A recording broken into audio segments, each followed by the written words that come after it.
अगर किसी को फॉर एग्जांपल फंड मैनेजर बनना है, कैसे बना जाता है? इसकी प्रोसेस क्या होती है?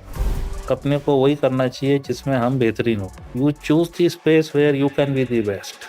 अगर हम इंडिया ग्रोथ स्टोरी की बात करें तो वो कौन से सेक्टर्स, एरियाज हैं जहां पर आपको लगता है कि नेक्स्ट इंडिया उसके बेस पर बिल्ड होने वाला है? थोड़ा तो इसको अलग तरीके से लेते हैं। For long times across markets it has been seen कि markets follow earnings growth. We say there are two styles of making money. एक एक बंदे ने अर्निंग्स कॉल में पूछ लिया कि आपका जो पार्ट था वो अच्छा नहीं चल रहा है। मैंने कहा भाई वो फिलॉसफी क्या कि जो 2 महीने में चेंज हो जाए। नमस्कार सर, फिनोशंस पॉडकास्ट पर आपका बहुत बहुत स्वागत है। थैंक यू, नमस्कार। एंड सबसे पहला मेरा सवाल ये रहेगा कि आपने इंजीनियरिंग की, उसके बाद आप फाइनेंस में कैसे आए? सो मैंने इंजीनियरिंग 92 में ख़त्म की। I was a electronic engineer. अब भले ही मैं पढ़ाई में अच्छा था, क्लास में थर्ड फोर्थ था, बट जो एक इंजीनियर की चाह होती है कि आप कुछ डिज़ाइन करो, कुछ वो करो, उसकी स्कोप इंडिया में उस ज़माने में बहुत कम था।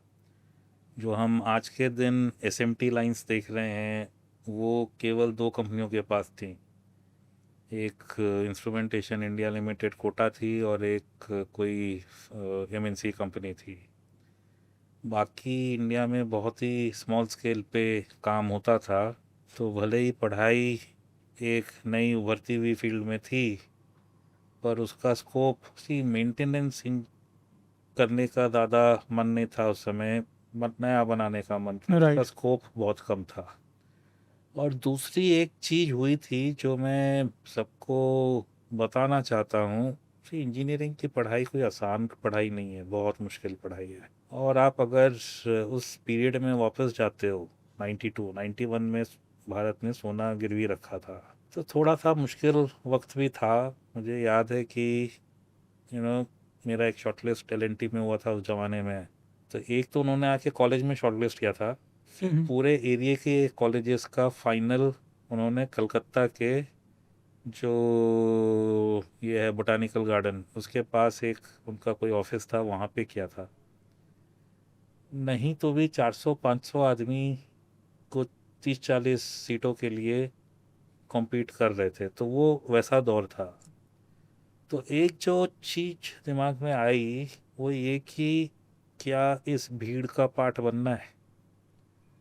ठीक है ना। तो अब दूसरा है ये कि मेरे पिताजी ने उस ज़माने में एमबीए किया था, उत्कल यूनिवर्सिटी का था, गोल्ड मेडलिस्ट थे। तो उनको ज्ञान था, वरना जहाँ से मैं आया हूँ राउरकेला से, वहाँ पे प्राय सब या तो इंजीनियर बनते हैं या डॉक्टर बनते हैं। अगर आप उस ज़माने का देखोगे तो आईआईटी आरईसी के साथ टॉपर्स ऊपर सब वहीं से आते थे, भिलाई, राउरकेला, रांची, बोकारो टाइप की जगहों से।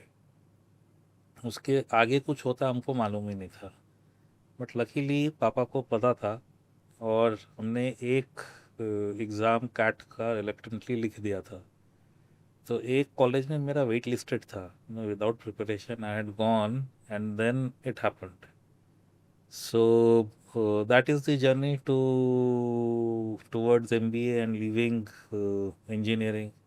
ओके। एंड नाउ, मतलब I have some sort of data. तो पिछले एक साल में ऑलमोस्ट जो रिटेल इन्वेस्टर का काउंट है in Motilal Oswal AMC has almost got doubled. So वो कौन से चेंजेस थे जो आप जब इस एएमसी में आए तो कुछ आपके लीडरशिप के अंडर वो आपने कुछ नए चेंजेस लाए? तो हमारी जो इंडस्ट्री है ना, उसमें बहुत सारे लोग, 44 तो म्यूचुअल फंड हैं, 16 और आ रहे हैं।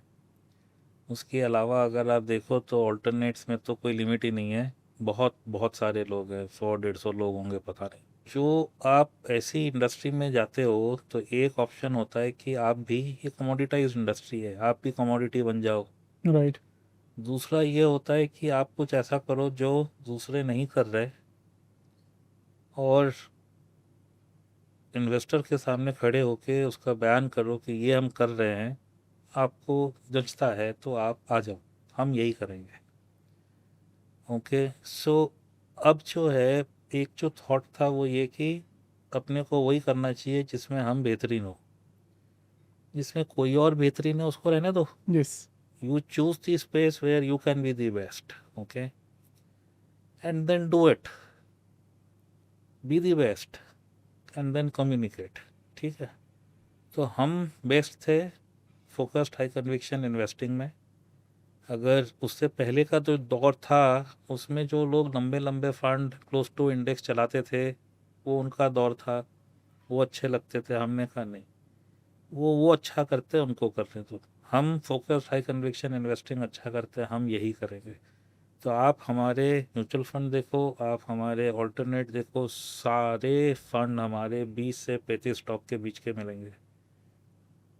It is controlled. We want 2 to let's say 5.5-6%, upper side में टॉलरेंस 7.5%। एक दो अपवाद मिलेगा but by and large this is how it is. IPO को छोड़ दो, राइट। आपको पूरे उसमें हाई कन्विक्शन झलकता है। That is what we do. Second, एक जो थॉट था वो ये कि हम पैसे कैसे बनाएंगे, कि all of us are in the market to do well and make investors happy. So हमने कहा कि we do growth investing very well. हमारी एक फिलॉसफी है QGLP, हाँ। Quality growth longevity price valuation. ठीक है, हमने कहा we will adhere to it and build portfolios true to the philosophy. तो हमने उसका प्रोसेस बनाया and we focused on spaces which can offer long period earnings growth of a very different order than the index। हमारा size ऐसा था कि हम ये कर पाए, वरना जिस ऑर्डर की ग्रोथ हमको चाहिए it's not littered in the country. Okay, पूरी कंट्री में जो ब्रॉड बड़ी स्पेसेस हैं उनकी ग्रोथ इकोनॉमी की ग्रोथ रेट के थोड़ा सा आगे पीछे मिलेगी। जो नई स्पेसेस है वहाँ पे चूंकि वो छोटी हैं और उनको काफ़ी आगे तक बढ़ना है, तो काफ़ी सालों तक आपको एक बड़ी ग्रोथ मिल सकती है। So we said growth makes money, while the journey may be volatile, we see ourselves as India's actually only growth in earnings focused managers। When I say this, अभी क्या है कि over last 1.5-2 years this has been working nicely। you would have tracked our funds, they are looking good, but हमारा वक्त उससे पहले बुरा था। all of this we did when the times were not good, they could have continued to be not good for longer। आगे भी शायद ख़राब टाइम आ सकता है, जनवरी फरवरी में भी हमारा ख़राब टाइम था, but we said we will continue to do that.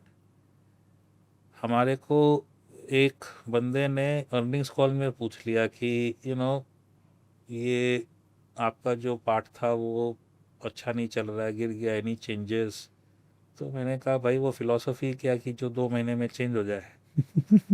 ठीक है, so we want to stick to it over time. For long times across markets it has been seen कि markets follow earnings growth। अगर markets follow earnings growth, maybe you can say corrected for valuations, today we believe we run India's highest growth in earnings portfolios। तो ये हमारा USP हो गया। Right. तो हम इसको इन्वेस्टर को कम्युनिकेट करते हैं। साथ में हम ये भी बताते हैं कि भाई आप अगर कंसिस्टेंट परफॉर्मेंस चाहते हो कि इंडेक्स से +2 -2 के दायरे में रहो, हम आपके लिए नहीं है। हम ये कहते हैं कि अगर आपको कंसिस्टेंट परफॉर्मेंस चाहिए तो आप प्लीज़ हमारे पैसिव फंड ले लो, नतीजा वही निकलेगा, सस्ता पड़ेगा। Right. We say there are 2 styles of making money. एक वैल्यू कि आप 100 रुपये की चीज़ 50 में खरीदिए, यस। किसी वजह से वो सस्ती है, आपको लगता है कि आपके लेने के बाद वो वजह चेंज हो जाएगी और in the journey from 50 to 100 you make money. Right. दूसरा होता है कि 100 रुपये की EPS 130, 160, 200 की जर्नी पे चल रही है, चलती जा रही है, बिजनेस की वैल्यूएशन बढ़ रही है, आपको लगता है देर सवेर मार्केट उसको वैल्यू करेगी। हम ज़्यादा ये करते हैं। This is our biggest difference. तो अब हम इसको कम्युनिकेट करते हैं और हम कहते हैं कि market follows earning growth, this is our complete conviction। journey will be volatile, अगर आप वोलेटिलिटी सहन कर सकते हो तो हमारे पास आओ, in fact use the volatility to your advantage. Right, आप सिप करते हो, उससे वोलेटिलिटी एवरेज हो जाती है। राइट, अगर बड़ा डिप आए तो उसमें अगर आपके पास लमसम है तो आप इन्वेस्ट करो, हम हाई ग्रोथ में रहेंगे। Understood. That is our this thing. इसमें अभी जैसे आई अंडरस्टैंड कि आप ज़्यादातर, अगर मैं समराइज करूँ तो growth investing is the main philosophy. इसमें ऐसा कुछ है कि अभी मेजॉरिटी फोकस तो है ही, वेटेज ग्रोथ को दिया गया है, कुछ वेटेज ऐसा भी है जो थोड़ा वैल्यूएशन को देते हैं, या फिर valuation is not a concern right now? नहीं नहीं, ये गलत है समझना, valuation is of course a concern. तो हम जो कोशिश करते हैं वो है ग्रोथ को प्राइस करो, कि एक पहले ग्रोथ की स्पेसेस निकाल लो। तो अगर अपने को लगता है कि लग्जरी काफ़ी समय तक ग्रो करती रहेगी, जैसे जैसे इंडिया अमीर होता जाएगा, electric vehicle, renewables, new take, ये सारी स्पेसेस लंबे समय तक ग्रो करेंगी, तो फिर इनमें आप कंपनियां देखो, राइट। कंपनियों की वैल्यूएशन देखो, फिर आप ग्रोथ को वैल्यू करो। एक सिंपल थंब रूल बताता हूँ कि क्या है ना, बाजार में पीई एक मापदंड बन गया है ग्रोथ इसका, वैल्यूएशन का। अगर ये सही होता तो जो लो पीई की कंपनियां हैं, जैसे पीएफसी, आरईसी, राइट।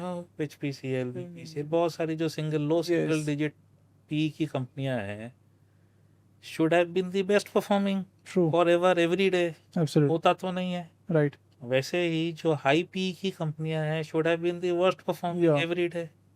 कोई ये भी तो पूछे कि भाई वो क्यों हाई पी की हो गई। हम्म। भाई दैट वाज द जर्नी ना, कोई एक दिन राइट। में तो नहीं हो गई, तो क्यों हो गई। So there is a thought behind it, there is a valuation construct. एक सिंपल थंब रूल बताता हूँ, अगर एक कंपनी 12% पे ग्रो कर रही है, और अगर आपको लगता है कि उसके लिए 20 का पी सही है, जो कि इंडेक्स का है, basically I am talking index, उसके सामने अगर एक और कंपनी आए जो कि बाकी सब सेम है, 10% ज़्यादा ग्रो कर पाए, compounded for 10 years, 12% discount rate पे, मैं डीसीएफ बता रहा हूँ आपको, उसकी वैल्यूएशन 60% ज़्यादा आती है। तो 12% ग्रोथ फॉर 12 और for 10 years discounted, if you think 20 the good defendable P, अगर आप 22% ग्रोथ करते हो तो आपकी P for same outcomes would be 30, 60% higher, actually 32। तो अगर आप हाई ग्रोथ पोर्टफोलियो बिल्ड करते हो और आपकी priced for in this manner valuation outcomes are better, then you say it is time for alpha. Right. Our construct should provide alpha. और तीसरी चीज ये सोचने की होती है, ये समझने की बात है, पहले आपने क्या किया कि ये जो ग्रोथ है इस स्पेस में लंबे समय तक रहेगी। जो हमारे कंस्ट्रक्ट है ना वैल्यूएशन के, वो क्या करते हैं कि डीसीएफ जैसा लोग करते हैं, 3 साल आपने प्रोजेक्ट किया कि भाई तब अच्छा रहेगा, कंपनी अच्छी ग्रो करेगी, फिर हमको मालूम नहीं, अनसर्टेनिटी बढ़ जाती है तो हम ग्रोथ रेट घटा देते हैं, 7-8 साल हम घटे हुए ग्रोथ रेट पे काम करते हैं। फिर हमको लगता है कंपनी बहुत बड़ी हो जाएगी और इकोनॉमी की ग्रोथ रेट उसके ऊपर भारी पड़ेगी, तो हम और घटा देते हैं, उसको हम टर्मिनल ग्रोथ रेट बोलते हैं। ये 2 स्टेप आपका डीसीएफ वैल्यूएशन का वो हो गया। बट आप समझो एक कंपनी है, उसने 1 साल बहुत अच्छा कर लिया, अब आदमी बैठा अगले साल फिर से वैल्यू कर रहा है, तब क्या करेगा वो। पीछे से थीम चल रही है, यस। गवर्नमेंट फॉर एग्जांपल जैसे पीएलआई एक के बाद एक निकाल रही है, आपने इलेक्ट्रॉनिक्स का कर लिया, अब आप कंपोनेंट पे जा रहे हो, अपॉर्चुनिटी बढ़ी हुई है, तो ये बंदा जो है फिर 3 साल के लिए आपको अच्छी ग्रोथ बनाएगा, फिर उसके बाद डिक्लाइन करेगा।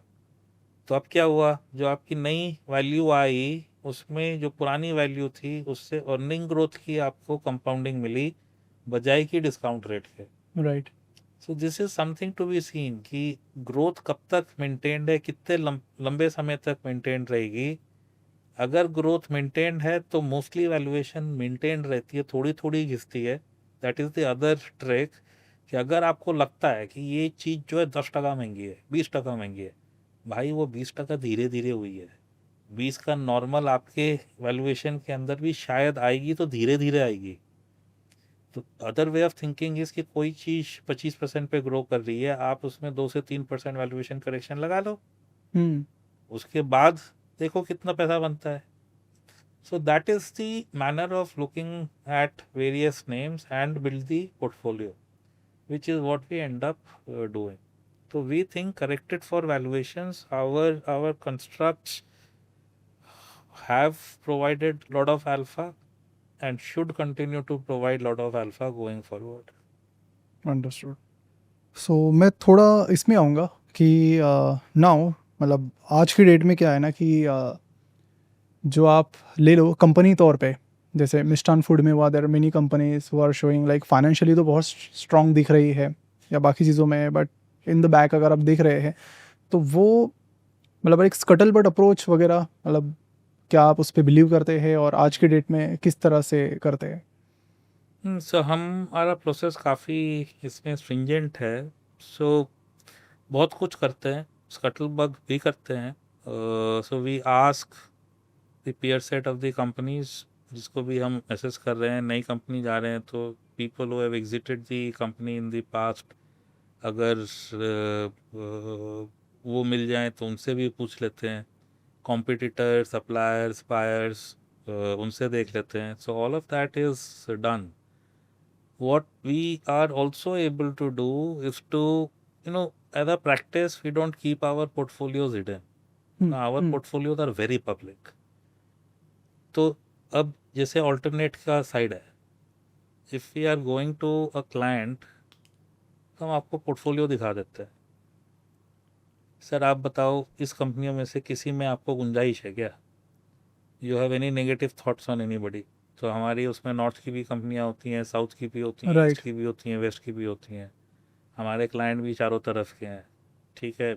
अगर वो कहते हैं कि ईस्ट वाला क्लाइंट बोले कि नहीं ये मेरी 3 कंपनियां यहाँ की है, मैं जानता हूँ ये सब ठीक है, ये वैल्यूएशन हम पे छोड़ दो, बट हम्म कंपनी में गवर्नेंस की ये वो खराबी नहीं है. It's a huge feedback. Right. क्योंकि आप जो भी नॉर्मल चीज़ों की बात करते हो ना, वो बड़ी कंट्रोल्ड सिचुएशन में होती है. The guy to whom you are asking knows why you are asking him that. वो आया ही उसी लिए है. ठीक है ना.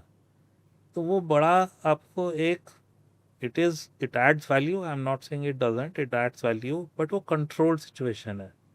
बहुत ज़्यादा फर्क पड़ता है कि यार इस बंदे के साथ तो मैं चाय पीता हूँ, हम्म एंड ही इज गुड.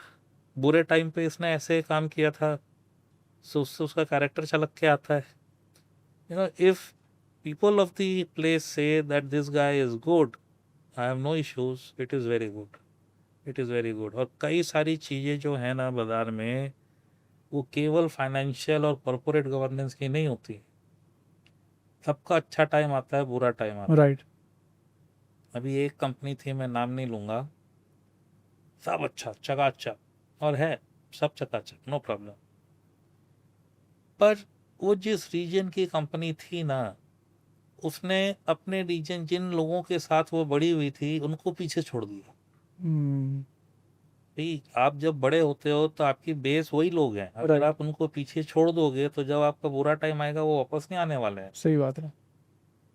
सो वो मेरी उस समय समझ में नहीं आया था. It was a company that we held. तो लोग कह रहे थे कि they did this and they did not keep us in the loop. This was sudden. उनका पूछने का तरीका अलग होता है. उन्होंने ऐसा किया, what is your response to it? And so it is fine. I mean, every company can do that. And we defended. But समझ में आ गया कि जो उस रीजन के लोग जिन्होंने शायद उसको, उसके जब वो छोटी थी, जब वो जन्मी थी, तब उसको सपोर्ट किया था, उसको बड़ा बनाया था, जब वो बड़े बन गए तो वो उनको भूल गए. ठीक है. अब हर एक कंपनी का थोड़ा बुरा वक्त आता है, which is when you go back to the ecosystem, your friends. If you don't have them तो प्रॉब्लम है. और फिर वो बाकी भी दिखा कि जब वो पहले फॉर एग्जांपल कभी बाजार में आए होंगे तो एक आई बैंकर के थ्रू आए होंगे. दूसरी बारी जब उन्होंने कुछ कोशिश की होगी तो किसी और के पास चले गए. तो if you leave people with a bad taste in the mouth, तो आप सब अच्छा कर रहे हो, सब ठीक कर रहे हो, पर बाजार में 6,000 प्लस कंपनियां हैं, लोगों का मन नहीं करता आपको लेने का, खत्म राइट। बात। तो ये stock won't perform, so that also gets collected. हम हमेशा अपना पोर्टफोलियो पहले दिखाते हैं, भाई तू बता दे, you are happy with it, not happy with it. Ultimately our portfolio, मतलब through us you are owning yourself. Right. So we take all feedbacks. कहीं से कुछ भी नेगेटिव किसी ने हमारी कंपनी पे बोला तो हम जानने की कोशिश करते क्यों बोला। राइट। ऐसा नहीं है कि इम्प्रेशन के हिसाब से नेगेटिव बोल दिया और हम एक्ट कर लेते हैं, हम पहले कोशिश करते हैं कि उसको समझा दें। एक और भी चीज़ है, एक और भी चीज़ है जो मैं अपनी टीम को भी बोलता हूँ, वो ये कि हम समझते हैं कि हम बिजनेस ऑफ इन्वेस्टिंग में हैं, ठीक है। अगर हमारी कोई इन्वेस्टमेंट बहुत सारे लोगों को खराब लग रही है तो क्या होगा, हमारा धंधा कम होगा, क्योंकि वो आदमी पोर्टफोलियो देखेगा, बोलेगा यार ये मेरी समझ में नहीं आ रहा, right. There is an image that we want to project, ये इसमें ठीक नहीं बैठ रही। तो वो उसका इंप्रेशन होगा, एक आध का है तो ठीक है, पर अगर कईयों से सेम चीज आए तो क्या ये हमारे बिजनेस के लिए अच्छा ना हो कि हम उसको हटा दें। और अगर आप हमारी परफॉर्मेंस देखोगे तो there is no single stock which has driven performance. हर एक फंड में आप देख लो, बहुत सारे stocks if yes. Not whole of the portfolio would have participated in performing. तो हम इसका भी ध्यान रखते हैं कि हमको लग सकता है, जो एक होता है ना, हमने एक हीरा तराशा है तो पॉजिटिवनेस आ जाती है, and most people will defend the company. हमारा बड़ा क्लियर है, you know we are in the business of investing. Our returns are not dictated by any one company. We run very flat portfolios. एक दो portfolio छोड़ दो, बहुत flat yes. portfolios. And most of the names have worked, touch wood. So if something causes irritation to my clients, why should I have it? या We are okay to change it. Got it. So जब भी अभी recently जब भी मैं किसी से मोतीलाल ओसवाल की बात करता हूँ तो एक चीज़ ज़रूर सुनाई देती है कि Motilal Oswal mid cap fund. और लास्ट ईयर मैं जब एनालाइज कर रहा था तो there are very few mid cap funds जिन्होंने अपने बेंचमार्क इंडेक्स को बीट किया है। एंड मिड कैप इंडेक्स आपका कंसिस्टेंटली बीट करते आया है। What's so special about that, आपको क्या लगता है? अच्छा है आपने हमारे मिड कैप फंड के बारे में पूछा। ये हमारा सबसे बड़ा फंड है, बट आज अगर आप हमारे सारे फंड्स को देखोगे तो एक हमारा फोकस्ड फंड, एक बैलेंस एडवांटेज और मल्टी एसेट, ये तीन फंड को छोड़ दें, बाकी सारे funds are topping the categories. ये केवल मिड कैप फंड का नहीं है। ये ज़रूर है कि जो बुरे वक्त से हम बाहर निकले, किसी ने मेरे से पूछा what hits you in Motilal, I said this is the power house of ideation. Ideation सबसे ज़्यादा मैनिफेस्ट मिड कैप में होता है, तो जब हम बुरे टाइम से निकले तो ये फंड हमारा सबसे पहले चमका। मिड कैप, उसके बाद लार्ज एंड मिड कैप, उसके बाद ELSS। तो इस तरीके से हमारी एक के बाद एक funds started to improve and happily have sustained. तो आइडिएशन का इसमें बहुत ज़्यादा वो था। दूसरा, दिस होल थॉट की ग्रोथ, तो जो मिड कैप फंड का अभी मैनेजर पहले था, अभी हमारा CIO बना, he was completely with the new thought of focusing on growth for growth in earnings for returns, and we built a very high growth in earnings portfolio. So that was the start of it, and then it percolated through the house. So आप हमारे किसी भी fund को देखोगे, like I said before, we think our growth in earning quotient over the next 2 years would be the leading number in by any means in the cohort. तो if you think market follows earning growth, तो वो होगा, वो हुआ, right. touch wood, but it started with mid cap fund. So that is the journey. और भी mid cap fund अगर आप देखोगे तो बहुत सारी चीज़ें बहुत अच्छी हैं। जो मुझे सबसे अच्छा लगता है वो ये कि मिड कैप फंड 30,000 करोड़, लोगों के दिमाग में लिक्विडिटी रिस्क आता है। अगर आप उसका चर्न रेशियो देखोगे तो आपको अलग वो आएगा। In a mid cap construct, the ability to move in and out is exemplary. तो बहुत ब्यूटीफुल है, मतलब how he comes in, how he goes out of names, and I think the whole ecosystem of the house supports him. तो ये अगर आप building देखो तो मैं तो बोलता हूँ कि बीएससी की बिल्डिंग के बाद अगर इक्विटी का कोई घर है तो ये टावर है। नहीं, यहाँ तो इसके अलावा कोई बात ही नहीं होती। तो एक और जो चीज़ हमने की थी वो ये कि जब ऐसे आप बिल्डिंग में आते हो तो आप चलते फिरते हर जगह आपको आइडिएशन आती रहती है। ज़्यादा आइडिएशन आएगी तो ये प्रॉब्लम बाकी सब जगह से अलग है। बाकी सब जगह you want to broaden the funnel, तो उसमें कुछ गिरे। राइट। यहाँ पे we have to narrow the funnel, कि भाई कम आए, वरना इतना आता है कि लोग बिखर जाते हैं। So lot of the rules that we build in the house was to keep the house focused. What makes Motilal Oswal AMC so special? I mean एक बाकी लोगों के लीक से, मतलब एक एग्जांपल आपने आइडिएशन का बताया, तो और क्या एक ऐसी चीज़ है जो इस एएमसी को अलग एक खड़ा कर देती है? अलग ही अलग है। We are a young AMC, yet अगर आप देखो तो हमने दूसरों से सबसे बहुत सीखा, पर बहुत सारी चीज़ें हमने फर्स्ट भी की। सो जैसे पैसिव्स में नैस्डैक वाला फंड शायद हमने सबसे पहले लाया। पैसिव्स में और भी हमारे कई सारे इनोवेशंस हैं, स्टाइल इंडाइसेस, आपके माइक्रो कैप, कई जगह we were the first to get a product to the market. दूसरा, फोकस्ड हाई कन्विक्शन इन्वेस्टिंग, जो एक ज़माने में लोग करते थे 90 के दशक में, अर्ली 2000 में, फिर उसके बाद लंबे लंबे फंड बनाने लगे। We stuck to what we do best, which is focused high conviction investing. तीसरा, alignment of interest. By choice this house has set कि in the AMC we will be equity focused. ठीक है, तो हम date नहीं करते हैं। Liquid fund जो है हमारा, वो हमारे बाकी फंडों में एसआईपी एसटीपी करने की वजह से we don't even market it. So very very focused house. उसके अलावा जो भी हाउस की सरप्लस होती है, वो जिस तरीके से हमारा हाउस हमारे फंड्स में इन्वेस्ट करता है वो शायद कोई नहीं करता। आज के दिन हमारे फंड्स में हमारे हाउस का 8,000 करोड़ का इन्वेस्टमेंट होगा। कंप्लीट अलाइनमेंट ऑफ इंटरेस्ट, मतलब house has various businesses, we are there, private equity is there, it seeds all businesses, it invests in all businesses, Skin in the game.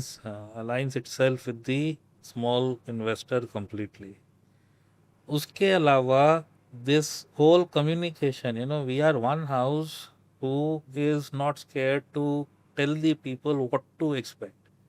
Sir, बाकी सारे consistency का virtue बनाते हैं। हम कहते हैं हम कंसिस्टेंटली इनकंसिस्टेंट रहेंगे। हमारे जो फंड हैं वो, उसको हाई ट्रैकिंग एरर फंड बोलते हैं हमारी भाषा में, वो इंडेक्स से बहुत दूर होते हैं। ओके, अगर आप ट्रेडिशनल मैनर देखोगे तो उसको आप बोलोगे हाई रिस्क फंड। ठीक है, वो हम हैं, पर this is what is a premium product. अगर आप देखो बाहर, there is something called long only hedge fund, वो यही करता है, और वो यही करने के कुछ अलग दाम लेता है। Yes. We do it for mutual fund rates. So this is what we are bringing to the people. Sir, आप एक बैग लेते हो, ठीक है, एक बैग भी पॉइंट ए से पॉइंट बी आपको लेके जाता है। एक बैग में कई सारे धागे ढीले हैं, वो शायद आपको सस्ता मिलता है। दूसरा बैग एकदम खटाखट फर्स्ट क्लास स्विंग है, वो आपको दूसरे से महंगा मिलेगा। अगर आप हमारे कंस्ट्रक्ट देखोगे तो उसमें चिल्लर कहीं नहीं फेंकी हुई है, दूसरे का पैसा है। 0.1, 0.2, 0.3 कैसे कई पैसे डालते हैं। हमारे यहाँ मिनिमम आपको 2.5% हम चाहते हैं, 2 के ऊपर मिलेगा। राइट। आईपीओ छोड़ दो बस। हम्म। सो हम क्या करते हैं, एक नंबर फिक्स कर देते हैं, मैनेजर खुद फिक्स कर लो। If that number brings a discipline, that is amazing. Usually हर रोज आप बाजार में आओगे, बाजार में भाव ऊपर नीचे आता है, आपको कुछ ना कुछ आइडिया आते रहेगा। It is so simple to cut 3 positions, create a 25 30 40 pip space, get a new stock in, लंबा होता जाएगा।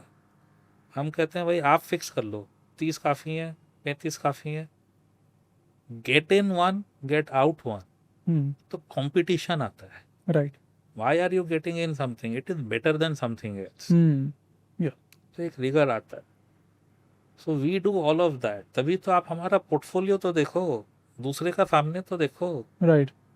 उसके बाद चूज करो। सी परफॉर्मेंस तो आउटकम है। Yeah. We say we maintain highest growth in earning portfolio, we think it is our time, वो outcome है, वो टाइम बताएगा। बट पोर्टफोलियो तो देखो, प्रोडक्ट तो देखो। मेरे को तो समझ में नहीं आता, हमको देखने के बाद कोई और किसी और को चुन कैसे सकता है। राइट। एक मुझे ये भी पूछना था कि अगर किसी को फॉर एग्जांपल फंड मैनेजर बनना है तो कैसे बना जाता है, इसकी क्या आइडियल प्रोसेस क्या होती है? देखिए, भूख होनी चाहिए, यू नो, और अगर भूख है तो आप पहुंच जाओगे। एक होता है by luck, hmm. You know, जैसे डिमांड आज के दिन बहुत ज़्यादा है, people who are half prepared can also become an analyst somewhere and at some point in time will become money manager. But अगर भूख है तो आप क्या करोगे? पढ़ाई लिखाई का है, you should be good at yes. एकेट्स, ठीक है। एकेट्स में अगर आपने वैरायटी की है, वेरी गुड। सो एमबीए हो, सीए हो, पीछे कुछ बैकग्राउंड हो, आपने कुछ एक्सपीरियंस हासिल किया है, all of that is a great input. उसके बाद हाउ डू यू शोकेस कि आपको इंटरेस्ट है इस स्पेस में। खाली आके आप बताओगे कि मुझे इंटरेस्ट है, उससे मुझे क्या समझेगा? डेमोन्स्ट्रेट कि why you think you are interested, why you think you will be able to do a great job. So that hunger has to be demonstrated, and then the life starts. As somebody will recognize it, take you in as a analyst. हमारे यहाँ पहले आप 8-10 साल कम से कम analyst की तरह बिताते हो, रिगर लाते हो। जब आप एनालिस्ट बनते हो तो एक होता है कि आप सिंगल सेक्टर ही करते रहो, तो वो सेल साइड के लिए अच्छा है। बट बाई साइड में single sector won't take you too far. So what we try and do is to give a guy multi sector experience. तो हम सेक्टर रोटेशन वगैरह की प्रोसेस लगाते हैं, तो उससे बैकअप भी बन जाता है, बट बंदे को भी 3-4 सेक्टर का ज्ञान हो जाता है। तो हम कहते हैं कि भाई if you are covering like 50% of the index in terms of what you know, then you are ready to become a co-manager kind of stuff. So we promote the guy to become a co-manager. Then with the manager, there is further learning, and as the opportunity comes by, he can become a manager. So that is the usual route. Now, उसमें कुछ कुछ हमारे construct help करते हैं कि when we do themes and we say कि सारी themes को आप रिप्रेजेंट करो, वरना क्या होता है, बंदा अगर 3 स्पेसेस जानता है तो उसके फंड में वो 3 स्पेसेस ज़्यादा दिखती हैं। पर अगर आपको ये बताया जाए कि ये पूरी टीम है, इस टीम ने इन थीम्स को फ्लैश आउट किया है, तो और आपको सारी इसमें रिप्रेजेंट करनी है, तो then he will ask his friends in the company. बाजू वाले से पूछेगा, इधर से पूछेगा कि भाई इस स्पेस में कौन सा अच्छा है, क्यों अच्छा है, सीखेगा, इंक्लूड करेगा, और पोर्टफोलियो थोड़ा होलसम बनेगा। सो कुछ प्रोसेसेस हाउस की भी होती हैं that we bring to the table to provide a good outcome. अगर हम इंडिया ग्रोथ स्टोरी को देखें यहाँ से, तो अब तक देखा जाए तो BFSI IT वगैरह जो सेक्टर्स है कुछ, उन्होंने काफ़ी आउट परफॉर्म किया है पिछले कुछ सालों में। जो अभी IT पर्टिकुलरली बात करें बड़े लेवल पे तो थोड़ा स्लो डाउन हो गई है। अगर हम इंडिया ग्रोथ स्टोरी की बात करें तो वो कौन से सेक्टर्स एरियाज हैं जहाँ पर आपको लगता है कि नेक्स्ट इंडिया उसके बेस पर बिल्ड होने वाला है? थोड़ा सा इसको अलग तरीके से लेते हैं। हमारा काम क्या है? हमारा काम एक्टिव साइड पे, we do passive, active side पे is to generate alpha. Right. एक थॉट हम काफ़ी समय से शेयर कर रहे हैं, which is this is time for alpha. अब अगर हम दूसरा थॉट जो हमने शेयर किया था कि मार्केट फॉलोज अर्निंग ग्रोथ, उससे इसको मैरी करें तो आप अल्फा कैसे क्रिएट करोगे। समझने की सिंपल सिंपल बात यह है कि इंडेक्स की अर्निंग ग्रोथ, इंडेक्स कम जो है वो देश की बड़ी कंपनियों का बना होता है, उसकी अर्निंग ग्रोथ प्रायः देश की अर्निंग की ग्रोथ के आसपास होती है। राइट एक रियल ग्रोथ हो गई, इन्फ्लेशन हो गया, नॉमिनल हो गया, उसमें से +-1 कर लो राइट और थोड़ा सा मार्जिन ऊपर नीचे कर लो, तो over a long period of time करीबन 12% की अर्निंग ग्रोथ हुई है, बारह यस परसेंट की कंपाउंडिंग हुई है। यस ठीक है ना। अब हमको इसके ऊपर अल्फा चाहिए, तो आपको अल्फा कितना चाहिए? 3% प्लस। अगर अल्फा 3 से 5 साल निकाल पाते हो तो you will be a good top quartile performer, yes is the other thing that is now known, right. तो अगर आपको ग्रोथ से ही पैसे निकालने हैं तो 12 के ऊपर आपने 3 ऐड कर दिया, 15 पहुंच गए। 15 फिर आपकी फीस 1.5-2%, 17 हो गए। हाँ फिर आपका एरर ओमिशन का आप बजट कर लो, ठीक है, 1.5% उसका कर लो, 18.5 हो गया। फिर थोड़ा बहुत वैल्यूएशन करेक्शन का कर लो, तो आपका स्टार्ट पॉइंट ऑफ ग्रोथ 20% हो गई। राइट ठीक है। अब देखो, कंस्ट्रक्ट कौन कौन सी spaces can grow faster than 20%।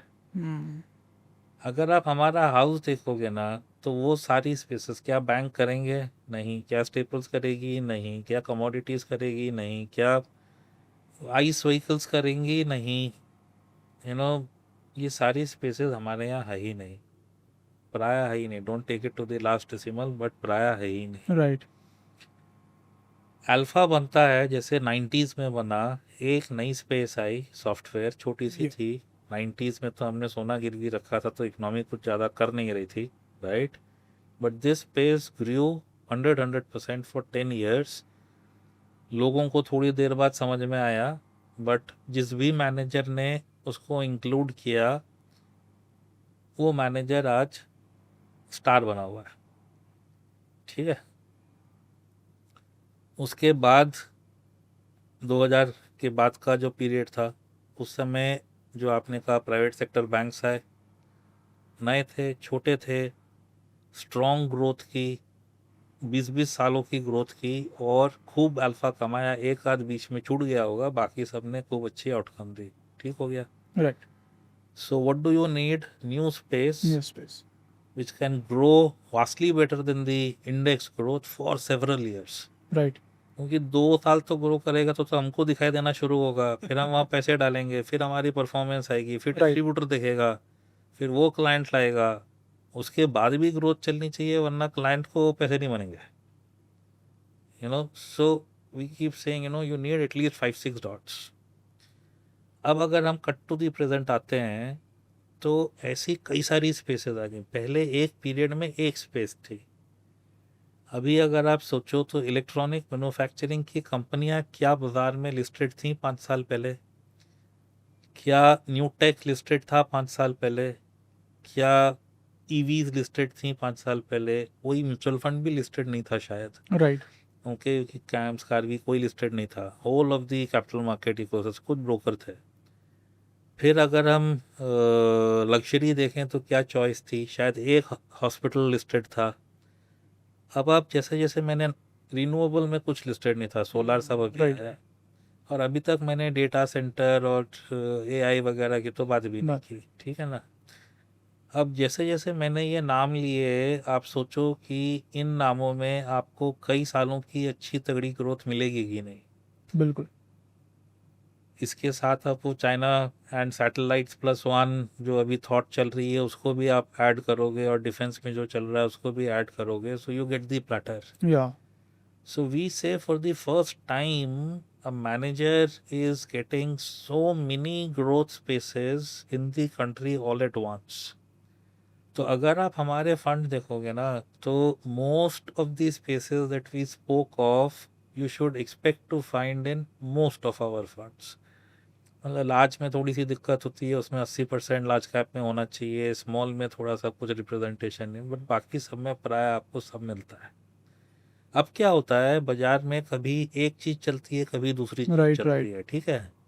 अगर आपके पास सारी चीज़ें हैं और आपके हिसाब से बेहतरीन चीज़ें हैं, तो जब उस स्पेस का टाइम आएगा आपका वो स्टॉक चलेगा, कभी ना कभी कुछ ना कुछ चलता रहेगा। कुछ ना कुछ चलता रहेगा। तो और जब आप जहाँ पे ज़्यादा श्रद्धा रखते हो वो वाला आया तो you will look good. Yes. That is the engineering of the house. Very nice. Value चलेगी, कोई और चल रहा है, हाँ। We will somehow bring, we try and be competitive. Growth चलेगी तो कुछ ना कुछ चलेगा, we should look very good. तो हम कहते हैं ग्रोथ अगर आपको लगता है कि आपको अच्छी आउटकम देगी तो हमारे पास आ जाओ। जर्नी वोलेटाइल होगी। एग्जाम्पल देता हूँ, जैसे कि नैस्डैक की थी, it is more volatile than S&P 500, but अब कोई भी पीरियड ले लो 3 से 5 साल का, mostly Nasdaq would have had better outcome yeah. Than S&P 500। Expect that from us. Journey volatile होगी, कंसिस्टेंट नहीं होगी। कंसिस्टेंसी चाहिए तो इंडेक्स फंड ले लो, पर अगर आप लंबे समय के इन्वेस्टर हो तो आउटकम्स अच्छी होंगी। राइट। हमारा प्रॉमिस ये है कि true to what we say we will continue to do that. Right. ये बहुत अच्छे से एक्सप्लेन किया आपने। 12% से 20% का जो अल्फा है, एंड वहाँ से कौन सी स्पेसेस में आपको जाना पड़ेगा and all. I mean very nice example and explanation. और मतलब जैसे आप AIF में भी है, और वहाँ पर कुछ कुछ AIF में आप अनलिस्टेड स्पेस में भी इन्वेस्ट करते हैं। मेरा सवाल है कि बहुत सारी अनलिस्टेड स्पेस में, मतलब जो जनता को दिख रहा है, वो तो लॉस मेकिंग ही कंपनी ज़्यादातर दिख रही है, where valuing the company becomes very difficult for the conventional investor और फंड मैनेजर। क्या स्ट्रगल है वहाँ पर, और क्या कुछ सोल्यूशन आपको मिला है अनलिस्टेड स्पेस में? नहीं, आपने सही कहा। हमारा एक हमारे हिसाब से बहुत ही डिफरेंट, बहुत ही नया और शायद इंडस्ट्री का एक यूनिक प्रोडक्ट है, जिसमें we mix listed with unlisted. हम ये कहते हैं कि अगर हमारे पास अपॉर्चुनिटी नहीं है, तो जैसे कि फाउंडर्स एक पोर्टफोलियो है, वैल्यू माइग्रेशन एक पोर्टफोलियो है, मिड टू मेगा एक पोर्टफोलियो है, IGF एक पोर्टफोलियो है, एंटी टॉप एक पोर्टफोलियो, ये पोर्टफोलियो 100% लिस्टेड में रहेंगे। But if we get a opportunity where we think there is some money to be made up to 30%, let's say the vehicle allows 49%, अभी तक हमारे कंस्ट्रक्ट्स में we have restrained ourselves to 30%। 30% तक हम unlisted में जा सकते हैं। अब अनलिस्टेड में फ़ायदा ये होता है कि जो रिस्क है वो हम इलिक्विडिटी रिस्क ले रहे हैं, बट जो फ़ायदा है वो ये कि हमको जो लिस्टिंग से पहले माल मिलता है वो शायद सस्ता मिलता है। ओके। तो अगर आपको आपकी वैल्यूएशन में वो फिट बैठ रहा है और you think there is money to be made, it makes sense. हम लॉन्ग पीरियड अनलिस्टेड में नहीं जाते। जब हम जाते हैं तो एटलीस्ट ऐसा लगता है कि 2 साल के अंदर कंपनी लिस्ट IPR। हो जानी चाहिए। तो ये सोच के जाते हैं। तो जैसे एक फंड है, उसमें हमने 4 कंपनियों में इन्वेस्ट किया था, 2 लिस्ट हो चुकी हैं, एक अक्टूबर में हो जाएगी, एक अगले साल हो जाएगी। तो उसमें दिस इज, प्रॉफिटेबिलिटी का कोई फिल्टर है आपका, या दैट इज नहीं not the main profitability concern? का नहीं है। सो अभी क्या है कि we try and stay very disciplined. There are spaces that we understand better. तो जैसे फूड डिलीवरी वाला एक स्पेस है जिसमें हमारा लिस्टेड स्पेस में भी काफ़ी इन्वेस्टमेंट है, so that gives us insight into other companies as well. तो वो थोड़ा सा हमारा फेमिलियर स्पेस है, तो उसमें अगर कोई कंपनी होती है तो हम देखते हैं। Got it. But more importantly हमारे पास चाहे कॉम्पिटेंसी लिमिटेड हो, हमारे हाउस के पास है। तो as a house we have IB, investment banking. As a house we have a very large private equity, we have a very large treasury, and you know our promoters, उनके पास काफ़ी expertise है। कई बारी हम उनकी एक्सपर्टीज़ को ride करते हैं।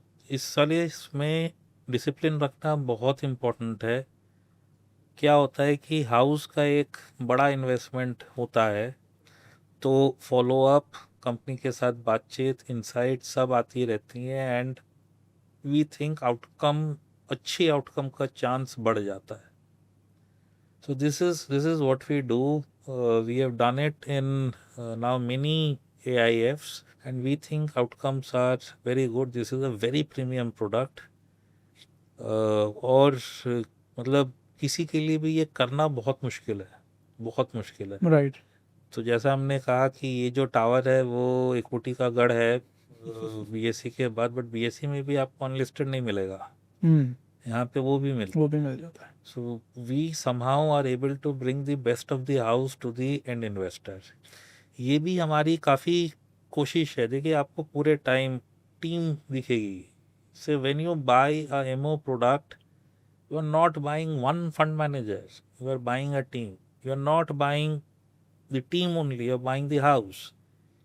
वरना कई बार तो आप, अगर हम नहीं अच्छा करें तो मेरे को तो कोई नहीं जानता, मेरे को तो गाली नहीं दोगे, गाली तो एमओ को पड़ेगी भाई, बट उनका भी तो वो आना चाहिए ना, बेनिफिट, बेनिफिट की तरफ से भी तो आना चाहिए ना। राइट।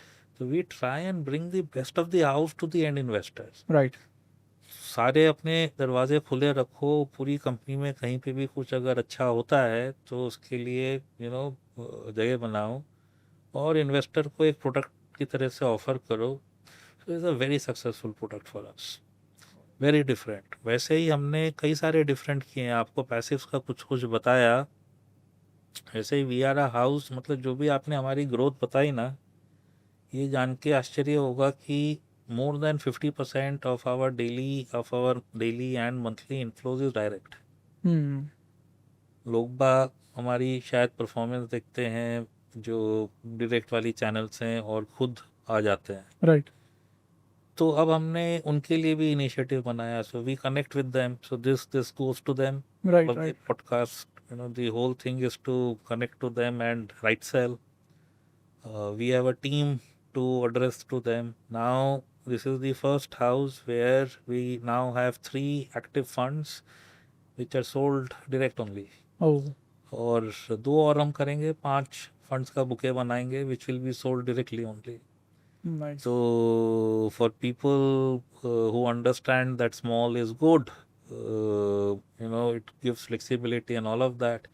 So हमने बहुत कुछ सोचा है, मतलब we try and reach out. अगर क्लाइंट्स, इन्वेस्टर्स हमारे पूरे प्लेटर को देखें, एक तो आपका एक दिन निकल जाएगा बट आपको बहुत कुछ बहुत इंटरेस्टिंग मिलेगा। And we have platforms to connect to them. So practically every 15 days I address anybody who comes to us, try and answer every question that is put to us. कुछ भी पूछ लो, it's addressed to direct clients. We do a separate one with distributors. तो आपको हमारे में बहुत कुछ मिलेगा क्योंकि we keep investors, our clients first. हम अपना अच्छा, हम अच्छे लगें, कुछ समय लगेंगे, जरूर लगेंगे, but that is not our win. We think if we can make the client win is the actual win. क्योंकि जो मैंने आपको प्रॉब्लम स्टेटमेंट बताई, अगर आप बहुत सारे फंड लेते हो तो आप पूरे बाजार ले लेते हो, आप उसकी फीस दे रहे हो, क्या फ़ायदा। राइट। अगर आप कंसिस्टेंसी ढूंढते हो तो 2 फंड लोगे तो भी आपको इंडेक्स मिल रही है, क्या फ़ायदा। अगर आप वो करते हो जो हम कह रहे हैं कि हमको ग्रोथ के साइड पे लो, किसी और को वैल्यू की साइड पे, तो we are saying we are not whole of your portfolio, we are part of your portfolio unless you can digest the volatility. वो मैंने बोला था। अपना काम है आपको जिताना। जब ग्रोथ अच्छा करेगी हम करें, जब वैल्यू अच्छा करेगी कोई और करे। अगर ये टाइम फॉर ग्रोथ है तो आप हमारा क्वेश्चन बढ़ा दो, अगर ये टाइम फॉर वैल्यू है तो आप किसी और का क्वेश्चन बढ़ा दो। Very nice proposition. This is what it is, very different and it is going. क्योंकि अब जो है, जब मैं लोगों को भी एड्रेस करता हूँ, कई बार तो लोग मेरे से पूछ लेते हैं कि I am advised by ABCD, I do this. मैं जो फंड ठीक नहीं कर रहा होता उसको निकाल देता हूँ, किसी और फंड को डाल देता हूँ, बट मेरा रिटर्न हमेशा इंडेक्स के नीचे ही आता है। ऐसा क्यों? तो सर आप 8-10 फंड मैनेजर लेते हो, 80-80 फंड वो रखते हैं, स्टॉक रखते हैं, 600-700 स्टॉक आपके फंड आपके होल्डिंग में आ गए, तो बाजार जितना हो गया, फिर how will you out perform. उसमें से आप 2 निकाल के 2 डाल भी दोगे, प्रॉब्लम स्टेज द सेम। तो लोगों को समझ में आ रहा है, लोगों को प्रॉब्लम तो दिख गई है, सॉल्यूशन इंडस्ट्री को निकाल के देना है। राइट, एक सॉल्यूशन हम प्रपोज कर रहे हैं। Right. So thank you so much sir thank for you, your thank time you, and thank you. Explaining lots of concepts काफ़ी इजीली और बढ़िया तरीके से आपने एक्सप्लेन किए। So thank you so much.